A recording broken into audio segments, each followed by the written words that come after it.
Hey guys! First of all, thank you for coming to watch a talk. I'm Ana Ribeiro, the creator and creative director of the VR game called Pixel Ripped, and I work with ARVORE Immersive Experience. I'm talking to you guys actually straight from Brazil, and I'm here together with the team, and we're gonna be sharing with you guys our experience of using affective memories to increase immersion in video games. So Pixel Ripped, it's a series of games. We already released 2 episodes.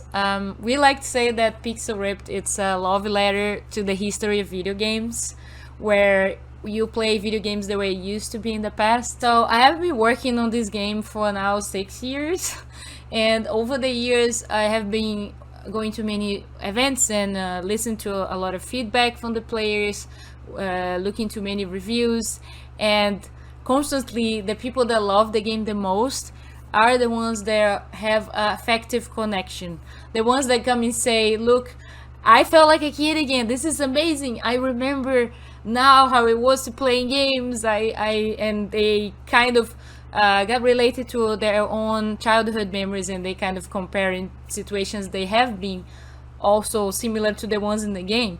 So knowing this was an important feeling we want players to have, we decided, okay, let's enhance this. But how can we enhance the inner child memories in players? So we came up with these steps that we try to make it more present on the second game, and then really increase the experience of the inner child experience. One important thing we realize is the familiar connections. When you're playing a game, you are not just playing a game, I don't remember just playing that game separated from where you were. You remember playing a game in a situation. I was playing a game at home or some kind of situation. You remember playing that game in a surrounding. For example, I remember playing Sonic the Hedgehog when I was 8, 9, and I was like playing really quick the game because I had to finish before my brother came back from the English course. So I'm pretty sure that many of you here watching the talk will have different experience and memories of Sonic that totally changed the game for you, the memories you have from that game experience. Another really important thing is making those environments where players were playing the game familiar, right? Surrounding walls that people understand and believe. They're like believable places. They're not fantastical. They're like, okay, I'm in a classroom, and I have been in a classroom. Most of players had been playing games in the living room.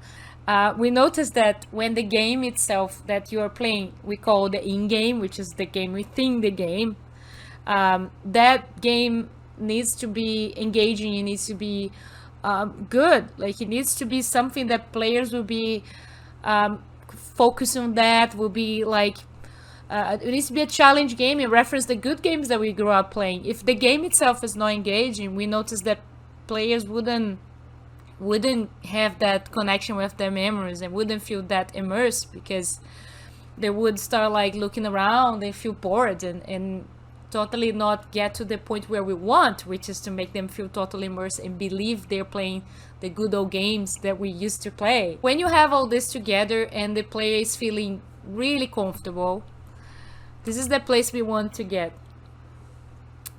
Player is totally comfortable. He's in a place he feels his brain is like making him kind of forget the surroundings, because he's like, okay, I'm here, and totally focus on that game. That's when we have the moment we call the ice in the cake. When players are feeling totally like in a comfortable zone, and boom, we break and we do a twist in the game. Like, you're actually living the things you wish it happened, right?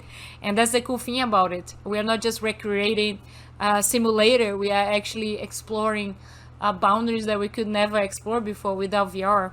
Okay, so we know the formula, we know it's important, and then we decide, okay, how we put these elements and introduce all these elements throughout each area of the game, so we can erase these inner child memories. I'm gonna talk a little bit about game design elements we did. I'm gonna show you here an example of level 2, where you are in a rental store and you have 2 game setups. if you see over here, when you get to the of those loops of Sonic, that the Sonic would go and fly around the loop, players would be like kind of expecting to, okay, I'm gonna go through the loop, I know that. But then the cool thing we do here is that we kind of twist the things they are used to, and to kind of surprise the player. So what you have to do here is that you stuck on this loop, you have to go in the other game, grab a grenade, and then go back to the Sonic loop and then destroy it with the grenade. So when we started the game, we did a huge research and a huge list of games we wanted to reference from the 1995 era, and also real world situations that we would like to reference. We basically all got our childhood memories and start talking. Now I remember this happened to me and that happened to me. In this level, for example, it's level 3. You are in your bedroom at night and you playing a game hiding from your mom, because if she comes and see you awake playing video games, she's gonna turn it off your game. And you are playing this Castlevania like Metrovania game style, which players are really familiar to both situations, right? The gameplay and the reality. In this level, when you find some traps, there's some specific traps in the level that make a really loud noise, and you have to avoid those traps throughout the level, because just these traps will actually trigger your mom to come, and she will come and turn it off your video game, and then you start over again. So it's a really cool way to do a mechanic that combine these both worlds that you are familiar with, but do a twist and then make something new with that, right? Here we have a cool mechanic from Mario Kart, for example. You throw in a banana, but you are sitting in the back of the seat and you kind of like play totally all the way around it like Mario Kart. You're actually playing backwards and not forwards to help your character to pass through this enemy, this boss. So it's kind of like using mechanics we know, but twisting it in to make this new things, and also not just playing with that memory, but also making that much more awesome, the way we actually wanted that always happened when we were a kid. I'm gonna now pass the word to Barbara, a narrative designer, which is gonna be talking about these elements, how we implement those elements in the narrative in the game. Thank you, Anna. Hi, everybody. I'm Barbara, and I'm going to talk a little bit about the narrative design in Pixel Rift. First, I think it's important to point out that when we talk about creating an immersive universe in VR, it's not only about the universe itself, but how you make your player fit in that universe. In our game, we have the challenge that the player is not going to be a blank avatar or a bodiless presence. They're going to embody our characters. The heroine Dot when they're inside the video game, and the 9-year-old boy David when they're in the real world. So the players actually experience the universe through their perspectives. And if they don't feel connected to the characters, it creates an emotional distance that makes the whole universe feel less immersive. And that's actually one of the most important ways we use affective memories in our narrative. Because establishing that connection, with David in particular, had a lot to do with helping the player remember how it was to see the world as a kid. So it wasn't about recreating the most realistic 90s environment. We had to figure out how we wanted to frame that world, what made it so special for a kid growing up there. And when you ask people to tell you their childhood memories, you realize they might not be remembering exactly what happened, but in that moment, they reveal what really matters to them, what stayed with them throughout the years. And during our brainstorming sessions, as I heard our team talking about their own experience, their memories were so mixed with fantasy, with their favorite fiction at the time, with the stories they had been told, and sometimes they could be talking about the most mundane situations, and they could still make it sound like this mind-blowing, unbelievable experience. And it became pretty clear that that was the point of view we wanted to share, that a lot of our audience could relate to it. We wanted to see the 90s through the eyes of an overimaginative child who always finds wonder and excitement and makes everything so much bigger. So eventually, that sort of hyperbolic, over-imaginative perspective was something that shaped everything in Dave's narrative. It's in the way the other characters are presented, it's in how we approach the conflicts and the rewards, it's in the pacing of the story. Everything is rooted in reality. But there's this aspect of exaggeration that makes everything more intense and overwhelming. And a lot of that comes from gameplay and story working together every step of the way. For example, in the part of the game that Anna described, when Dave needs to play after his bedtime and he can't wake up his mom, this was supposed to be a very tense moment for the players. But if we portrayed it as realistic as possible, it wouldn't be the same. Because a situation like that can be really scary for a little kid. But that's mostly because back then we felt powerless over the grown-ups. You could feel like your mom was this superhuman being who's always 2 steps ahead of you. But that's not actually true. So the same situation for an adult can be just too easy and stale. So in the game, the mom needed to have that advantage over the player. She needs to have the amazing hearing and super speed we feared she had. And since the players are so invested in the game within the game, the possibility that she could show up at the slightest of noises and turn off their console makes them actually feel like a powerless kid. And it's really rewarding to watch these grown adults playing that level, all quiet and cautious, and then jumping on their seats when they hear the mom is coming. So, in the end, the exaggeration makes the situation less realistic, but the feeling you get makes you closer to how David would be feeling. And at the same time, looking for real life inspiration made it easier for us to go back to a more naturalistic representation when we needed to. For example, the characters, they are introduced as more of these easily recognizable archetypes, because that's how David sees them. But since they're based on real types of real people, they also carry a layer of ambiguity. So even in David's childish worldview, people aren't all good or all bad. That's why his mom can be caring and devoted and still be sensitive sometimes. Or his neighbor can be a bully to him in a second and then be bullied by someone else in the next.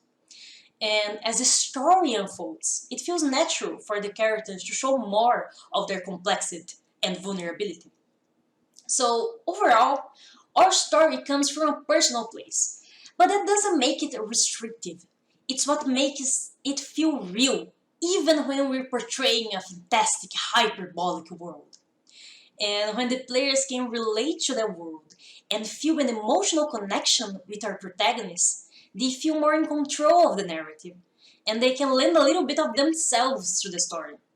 So in a way, their experience becomes their own unique version of our game.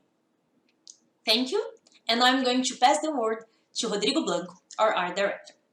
Hello, my name is Rodrigo Blanco. I'm the art director for Pixel Ripped 1995, and we'll be talking about some of the art elements and choices we made for the game. So, when talking about Pixel Ripped 1995, we came to a great dilemma, and that is that we needed to portray a version of the 90s that kind of spoke to everyone, people from all over the world and different cultures that experienced the 90s in different ways. So how do we make a game set in the 90s that is universal for everyone? The choice we made was actually set it in pop culture, in the media that we used to consume in the 90s, for those who were around back then and people who came later that went back and consumed media from that time.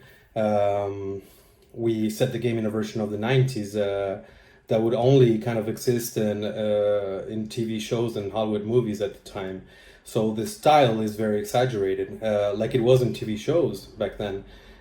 People used to wear all these crazy clothes that we rarely saw in real life, and it was only ever consumed in media. Um, that was actually very good for us because in that way we could transport the user to a version of the 90s that they actually recognized, even though they would be from somewhere else in the world. Everyone kind of like got used to these media and all of these movies and series. Where the real world was a caricature of the 90s, we kind of had to go the opposite way for all of these mini games and all the in-game interactions that the user plays in Pixel Ripped. We needed to make the games as grounded as possible. That way it could be recognizable to people that used to play these games or play these games nowadays through emulators or even remasters of these games. So we couldn't deviate as much. We couldn't make them a stylized version of themselves like we did with all the real world elements. And also, since Pixel Ripped is a franchise that kind of goes hand in hand with the comedy, we felt that the contrast of the mashup that these games bring when we like match them together was very comedic and funny in a way, and also it kind of like played to that fantasy that we used to have, that gamers used to have that back then when thinking about mashing up all these games and playing kind of a amalgamation of all these favorite games they had. Also, another thing that was very important for the mini games is that we kind of took the same shortcuts that people back then used to take for making these games and creating all of these visual assets. That way, that actually made it more visually faithful to the games back then, while also helping us with our production. An example of this is that Dot doesn't have sprites for both directions when she turns. It's just a flip of the sprite sheet. That is actually very cost effective, and they used to do that back then for all of these games, for most of these games actually. And it kind of brings back that memory, right? When you're playing and you actually perceive that as a kid. Also, it was very important for us to acknowledge the visual representation, as you would see in this slide, of gaming media back then. It was from the time that like all of these secrets and tips would come to us once a week, sometimes twice a month, through these gaming magazines instead of instantly through the internet as it is nowadays. On this next slide, it was also very important for us to acknowledge the fact that back then we didn't have gaming demos or open betas.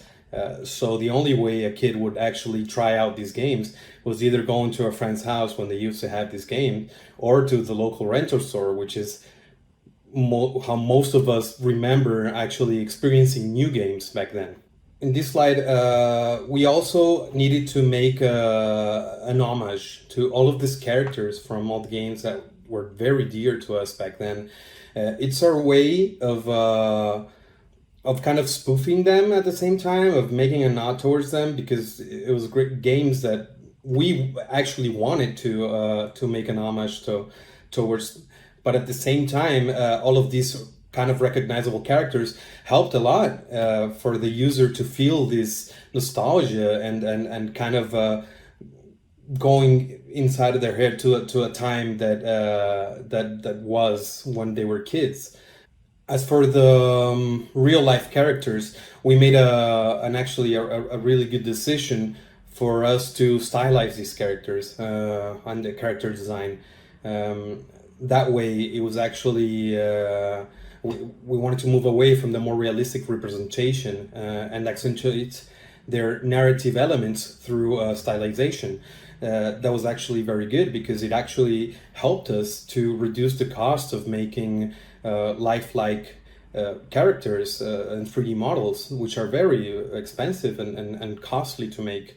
And at the same time, we designed their personalities and looks based on recognizable archetypes from other characters in popular media in the 90s. So that way it actually plays up to all of this feel that you are kind of playing an episode of maybe from a TV show or a movie that you would have seen back then. And that actually, people really like that. We saw lots of people actually talking about that. It was a really nice nod to that era.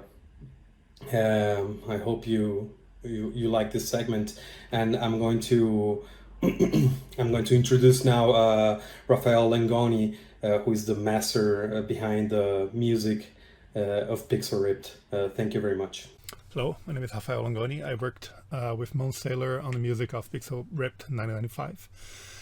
And this was an amazing experience because we could deal directly with musicalization, which is the process on which we as human beings learn to enjoy and understand music, right? From an early age, my musicalization was done mostly by a Sega Genesis console, Mega Drive. And I remember when I was little, I was really scared of the Robotnik theme song at the end of the Green Hill Zone. And that made such a lasting impact of me. I think up to this day, every time I want to write scary music, there's a bit of Robotnik on it. I used to run to my parents' bedroom every time I got to the boss. And that made me never finish Green Hill Zone. I had to call my dad to finish it for me.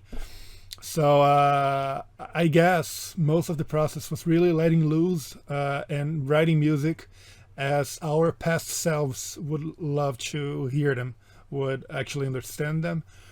And I'd like to show you the first video in which we have the same theme going through different consoles, the Game Boy, the Sega Genesis / Mega Drive, and the PlayStation 1.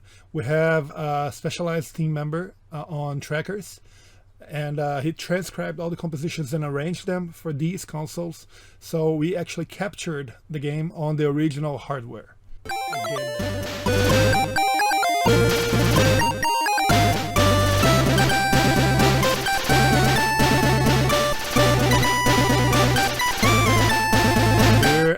We moved to a Genesis / Mega Drive.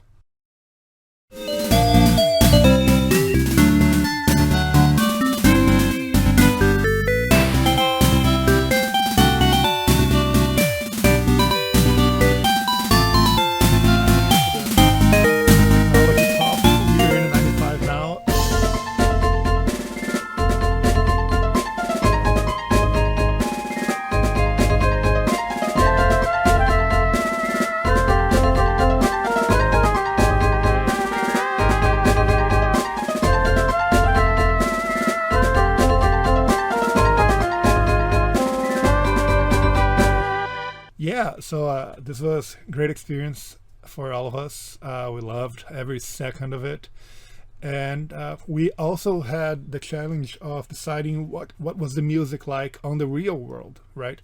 So initially we wanted to make it very contrasting to the game world and bring in all kinds of instruments and orchestra and stuff. But then we realized that chip style was the right answer in the sense that it would make even a better perceived contrast to the music in-game, where we specialize the game sounds and bring them to modern synthesis. And I wanted to show you the second video, which is of a section in the game where the boss actually comes out of the television screen, and that makes the music change as well.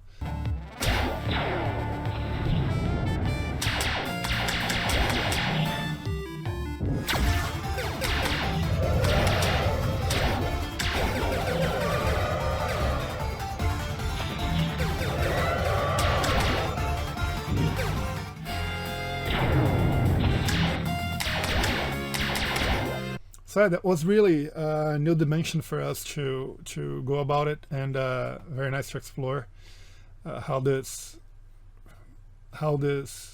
limitations can help us tell this story. and help us really localize the game on the consoles that are showing, right? So yeah, loved doing it. Thanks, Anna. Thanks, everybody.